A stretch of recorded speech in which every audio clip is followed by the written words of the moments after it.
Huh! The sound was sharper than a glass dropping on a tile floor.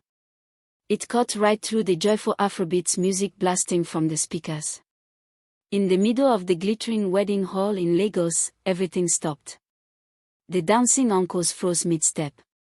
The aunties adjusting their giant, colorful head wraps gasped and covered their mouths. The photographers lowered their cameras, unsure if they should keep clicking. Adanna, the beautiful bride in her sparkling white gown, stood center stage. Her hand was pressed against her cheek, where a bright red mark was fast appearing. Her eyes, brown and gentle, were wide with shock. Tears welled up instantly, threatening to ruin her makeup. Standing in front of her, breathing heavily, was Mama Bose, her new mother-in-law.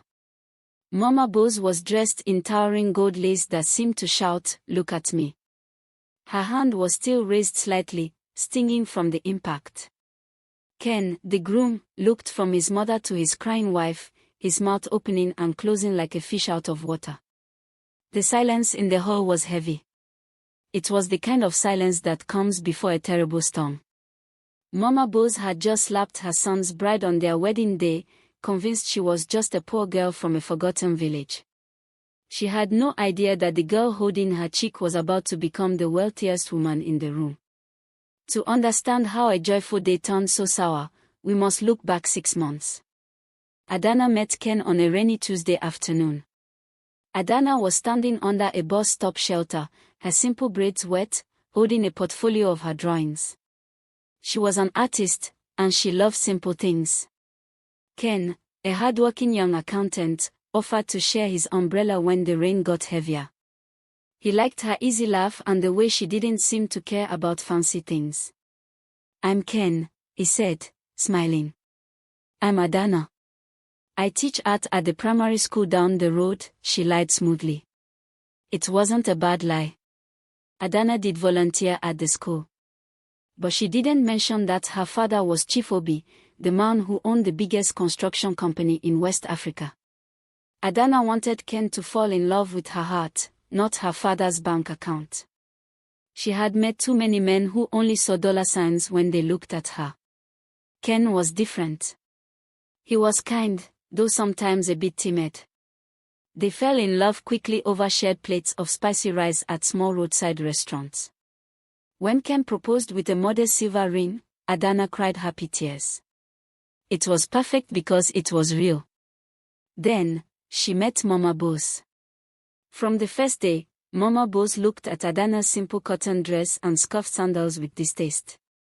Mama Bose cared very much about what people thought. She wanted Ken to marry a doctor, or a lawyer, someone whose family name was constantly in the newspapers. "Ken," Mama Bose had whispered loudly in the kitchen during that first visit. "Who is this church mouse? Look at her shoes. Does she even have change for the bus?" Ken tried to defend her. "Mama, she is kind, and she makes me happy." Mama Bose huffed. "Happiness doesn't buy expensive lace for weddings, Ken." The months leading up to the wedding were difficult. Adanna wanted a small garden wedding. Mama Bose insisted on the biggest event center in the city. "My friends must see that my son is doing well," Mama Bose declared. Adanna, wanting peace, agreed to let Mama Bose plan it. But Mama Bose made Adanna's life miserable. When Adanna brought her cousins to help address invitations, cousins who were actually highly paid assistants from her father's office wearing simple clothes, Mama Bose ordered them around like servants. "Hey, you! Hurry up with those envelopes. Don't waste the stickers, they cost money." Mama Bose would shout, clapping her hands impatiently. Adanna's heart would squeeze. She hated deception, but she feared that if Mama Bose knew the truth, the wedding would become a circus about money, not love. Adanna kept telling herself, "Just get through the wedding day, then Ken and I can live our simple life." Finally, the big day arrived. The hall was decorated like a palace, shimmering with gold and purple fabrics. Hundreds of guests arrived in their best outfits. The trouble started during the reception. It was time for the presentation of gifts. Mama Bose's rich friends brought giant televisions and expensive kitchen gadgets, piling them high. They made a big show of it, dancing around their expensive presents. Then came Adanna's simple family.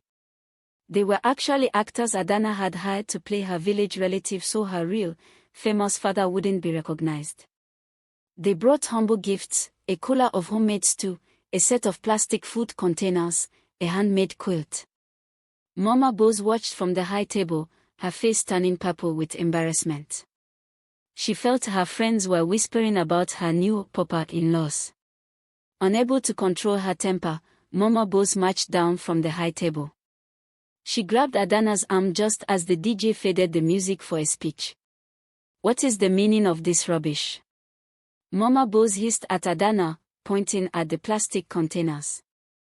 "You are humiliating my son with these trashy gifts." Adanna, tired and stressed, tried to pull her arm away gently. "Mama, please. It is the thought that counts. Everyone is watching us. Don't tell me what to do." Mama Bose shouted, her voice echoing in the microphone nearby. "You ungrateful little nobody. You should be lucky my son looked in your direction." And then, in a fit of blind anger at being embarrassed, she swung her hand. "Paw." Which brings us back to the silence. Adanna's cheek burned. A single, hot tear escaped her and rolled down over the red mark. She didn't scream. She didn't fight back. She just looked at her new husband with eyes full of deep sorrow. Ken finally found his voice. He stepped between them, his hands shaking. "Mama, what have you done? On our wedding day?" Mama Bose was breathing hard, her chest heaving. For a second, she looked regretful, but her pride wouldn't let her apologize. She needed to learn respect, she muttered, though she didn't sound very sure anymore. At that exact moment, the giant mahogany double doors at the back of the hall swung open with a loud boom that made everyone jump. A cold wind seemed to sweep into the hot room. Standing in the doorway was a very tall, imposing man in a flowing white senator suit made of the richest fabric. He was flanked by 4 serious-looking security guards wearing dark glasses indoors. It was Chief Obi, the billionaire. He took off his sunglasses slowly. His eyes were not gentle like Adanna's, they were fierce, like a lion protecting its cub. He had seen the slap from the doorway. He began to walk slowly toward the stage, his expensive leather shoes clicking ominously on the hard floor. Every eye in the room turned toward him. Mama Bose squinted, trying to figure out who this powerful-looking stranger was. Chief Obi stopped right in front of the stage and looked directly at Mama Bose. His voice was low, deep, and terrifyingly calm. "Did you just strike my daughter?" The silence in the hall was no longer just quiet, it was heavy, like a thick wool blanket on a hot day. Chief Obi stood tall, his white suit shining under the bright chandeliers. He didn't look at the expensive decorations or the terrified guest. He only had eyes for 2 people, his daughter, Adanna, and the woman who had just slapped her. "I asked a question," Chief Obi said, his voice rumbling like distant thunder. "Did you just strike my daughter?" Mama Bose's mouth opened, but no words came out. Her arrogance was leaking out of her like air from a punctured tire.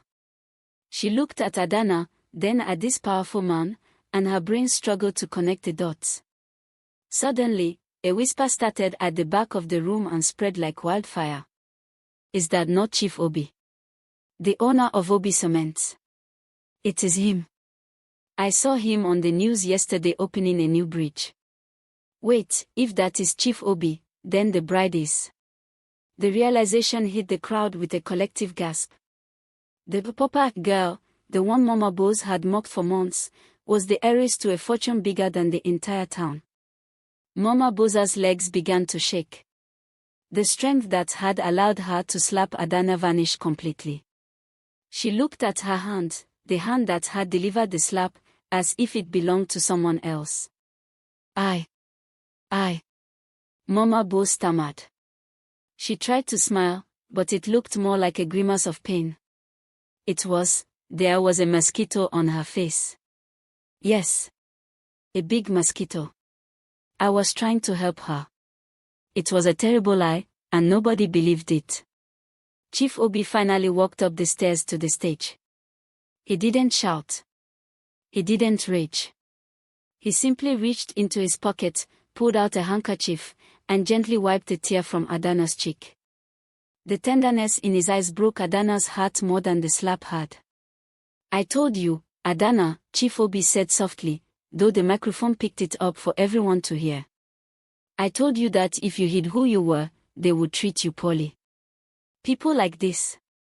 He gestured coldly toward Mama Bose. They do not respect people. They only respect money. Adanna lowered her head. I wanted to believe in love, Papa. I wanted to believe it didn't matter. Ken, the groom, finally seemed to wake up from his trance. He stepped forward, looking terrified and confused.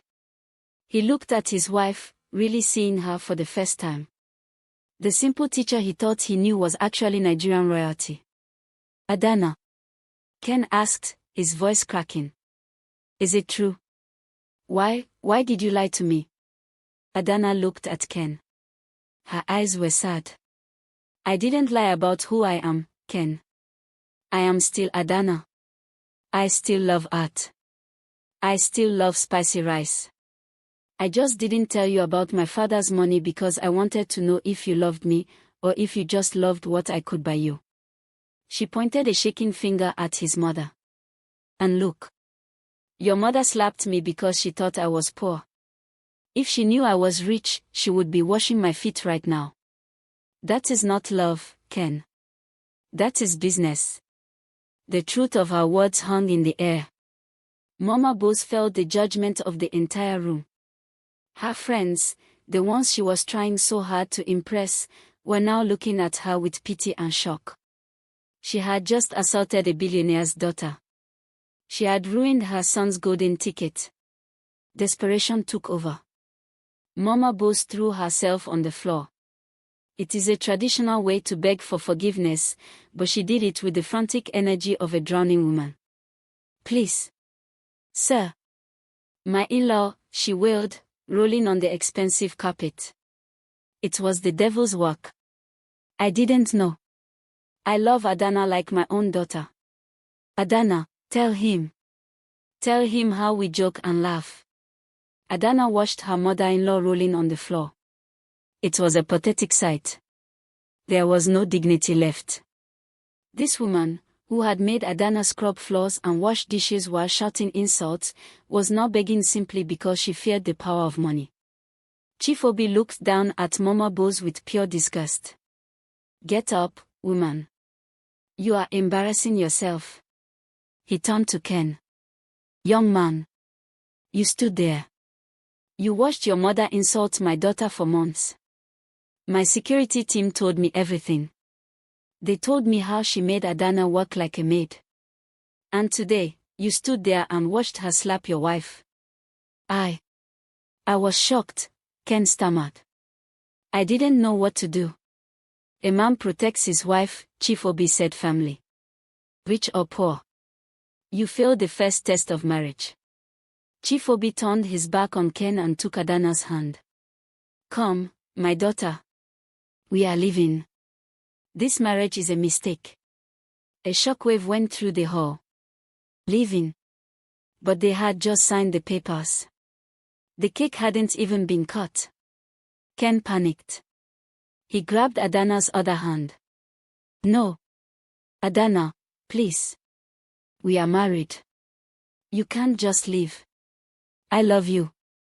I don't care about the money. Adanna looked at Ken. She saw the fear in his eyes. She wanted to believe him. She remembered the rainy Tuesday when they met. She remembered his kindness. But then she looked at her cheek, which was still throbbing. She looked at his mother, who was now weeping loudly about how she was finished. You say you love me, Ken, Adanna whispered. But you let your mother treat me like a dog because you were too afraid to stand up to her. If I stay, Will you ever stand up for me? Or will I just be the rich wife who pays for everything while your mother rules our house? Ken opened his mouth, but he had no answer. He knew his mother had a hold on him. He had always been too afraid to correct her. Chief Obi signaled to his security guards. Pack the gift. The real gift. Not the ones this woman called trash. The 4 large men in dark glasses moved toward the corner where Adanna's village family sat.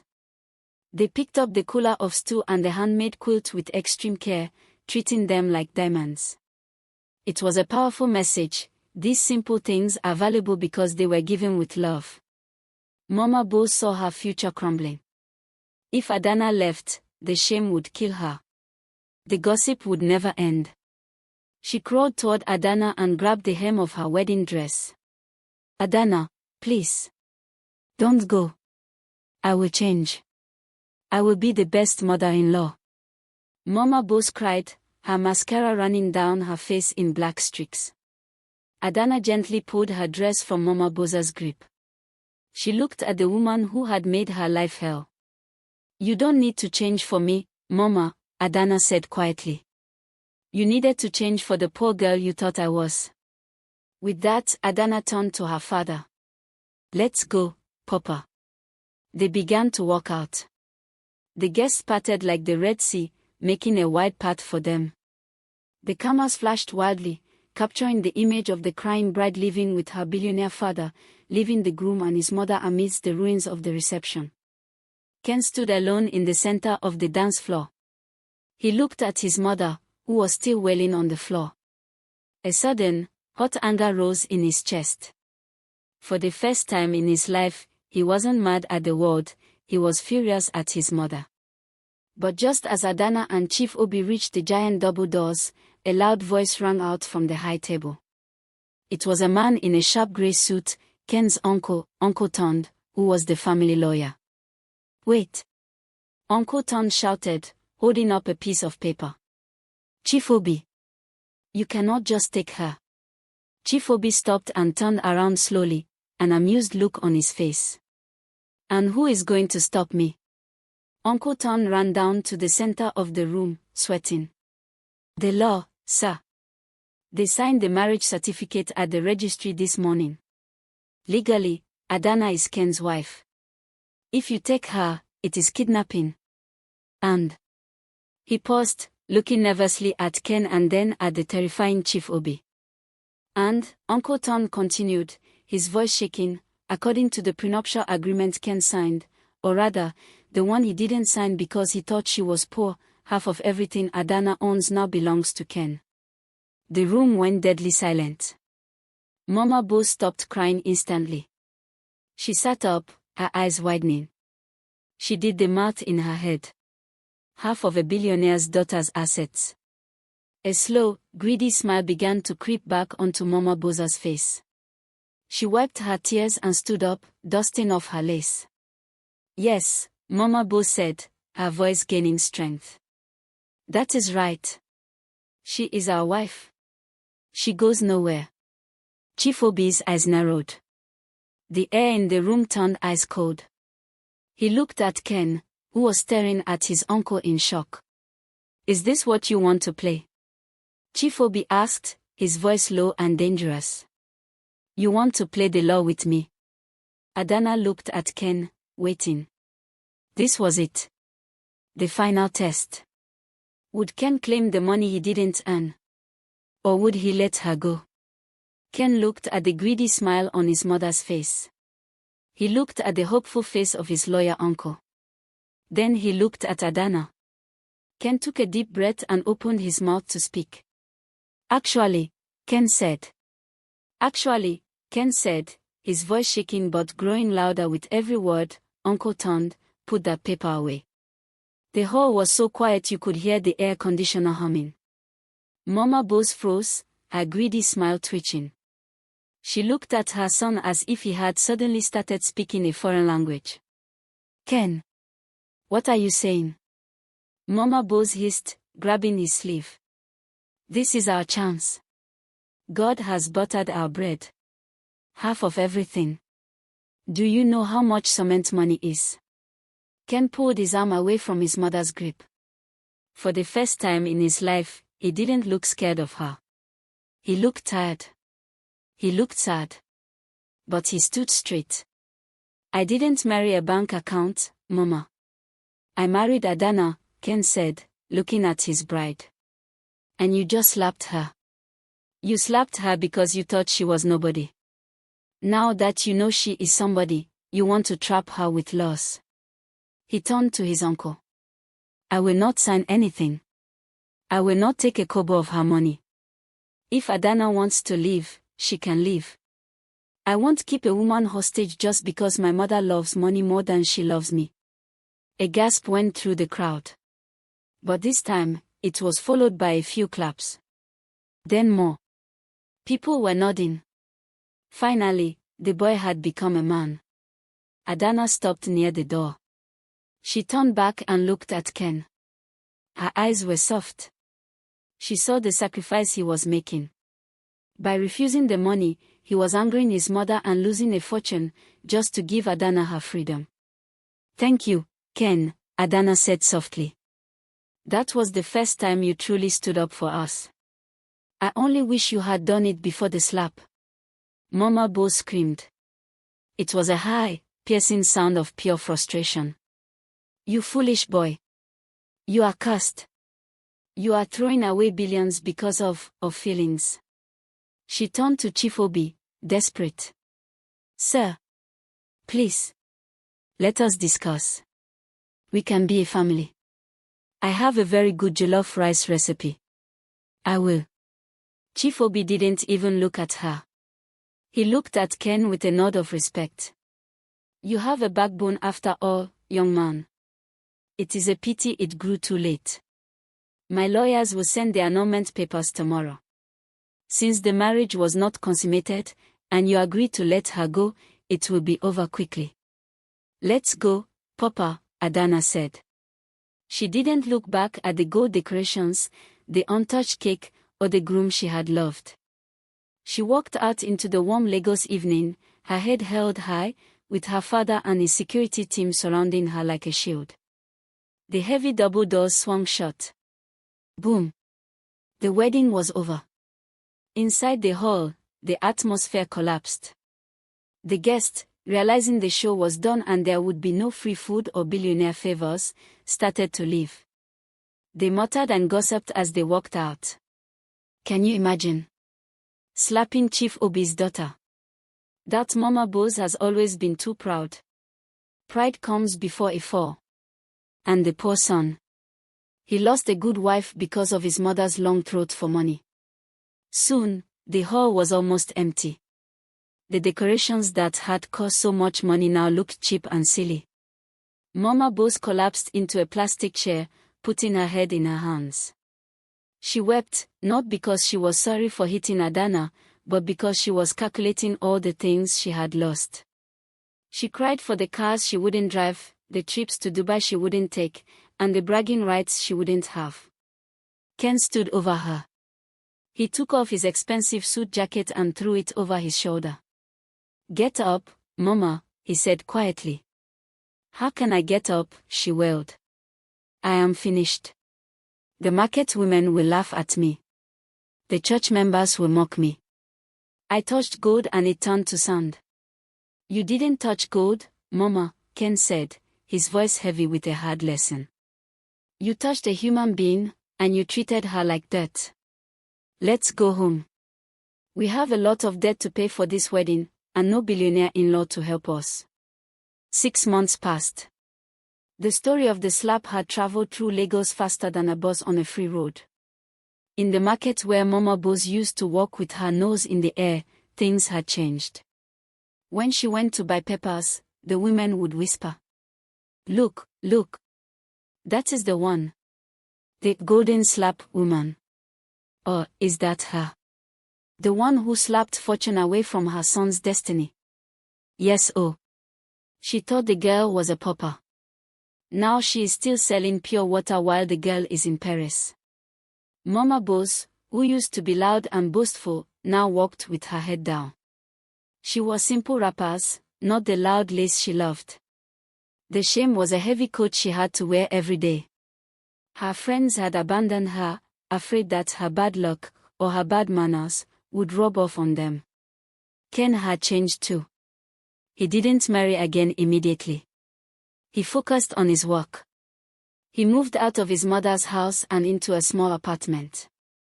He visited Mama Bose on Sundays, but he no longer let her control his life. He had learned the hardest lesson a son can learn, that sometimes, parents are wrong, and following them blindly can lead you off a cliff. As for Adanna, she sat in a beautiful garden gallery in Abuja. Her paintings were hanging on the walls, vibrant and full of life. One painting, in particular, drew a crowd. It showed a bride in a white dress, but instead of a face, she had a bright light. And standing before her was a shadow with a raised hand. The painting was titled The Price of Pride. Chief Obi walked up to her, holding 2 glasses of cold Chapman. He handed one to his daughter. "You look happy, my dear," he said. "I am, Papa," Adanna smiled. She dipped her paintbrush into a pot of bright yellow. "I learned that my worth is not in your money, but it is also not in how much suffering I can endure for love. I deserve peace. And you have it," Chief Obi said, patting her shoulder. "That boy, Ken, he sent a letter." Adanna paused. "Oh." "He returned the ring," Chief Obi said. "And he sent a check. He sold his car to pay back half the cost of the wedding hall. He said he didn't want to owe us anything." Adanna looked at the painting. She felt a small warmth in her chest. Ken had finally found his dignity. It was too late for their marriage, but it wasn't too late for his life. "That is good," Adanna said quietly. "I hope he finds a wife who he can protect next time. And I hope he finds a mother-in-law who keeps her hands to herself."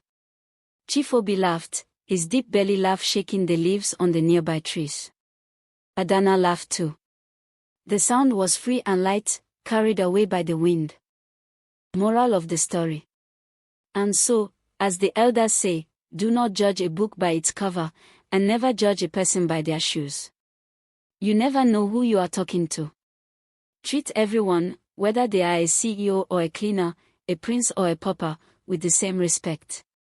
For Mama Bose, a single moment of pride cost her a lifetime of regret. She wanted the world to see her as important, but in the end, she became the lesson everyone else learned from. A slap lasts only a second, but the echo can last forever.